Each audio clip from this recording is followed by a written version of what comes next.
Hi there, Colleen Adrian here, and today I'm going to share what I think is a really important tip on how to help your kids build self-confidence. And I'm going to share with you something that they need. They need to struggle. Now that may sound like it doesn't make sense, but stick with me here because I'm going to explain why. I'm going to actually share a quote first, and that is, struggle is not optional in skill building, it's neurobiologically required. That's a quote by Mariah Moser from some course materials from relational somatic therapy training. And this is what the struggle might look like with your kids. So maybe they're doing something new, or maybe they're doing something that they've done before, but it's something that they find difficult. And they might have some fears or anxieties cropping up. Maybe they feel a little bit scared that they're not going to be able to do it, or they even feel like they can't. You know, I can't do this. It's too hard. Or maybe they are just worried that they're not even going to be able to finish it. And they, yeah. So that kind of fear is a normal part of lots of new things that we try, as you'll know as an adult. And what helps them to build confidence and the willingness to keep trying new things and expanding their skills and being confident in that process is actually staying in that uncomfortable process for short periods and coming through to the other side where they either have a little bit of success, or maybe they don't have success, but they try again, or they try again in a different way. So we tend as parents to jump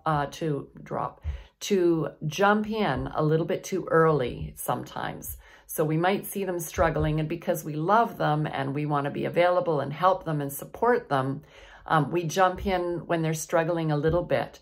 And that can be detrimental when you're trying to support your child to have more self-confidence and less anxiety, because they don't ever get to stay in that feeling of being uncomfortable for long enough for their nervous system to get used to it. And then if you've jumped in, it's kind of giving them the subconscious message that maybe they can't do it and maybe they do need help, right? So when they have repeated experiences of struggling and having your, having you hold space for them to stay in that experience, that's what helps them to build the capacity and build the tolerance in their nervous system to keep trying and to not just stop or quit when they start to feel a little bit anxious or fearful. So it actually lays down foundational nervous system wiring, and it supports them to be more confident. So you might ask, what do they need from me? What they need is your presence and your trust that they're going to be okay. And they need you to be attuning to them as well. So when you're attuning to them, you're going to be watching with curiosity, and you're going to be noticing, are they getting a little bit dysregulated? Are they getting very dysregulated? And knowing, if or when you do actually need to intervene.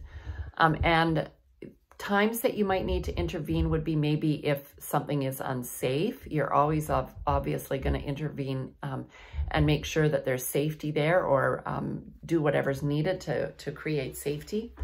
And the other thing is, is it genuinely something that they're trying new for the first time, and it actually is something that's too big for them and they might need your help?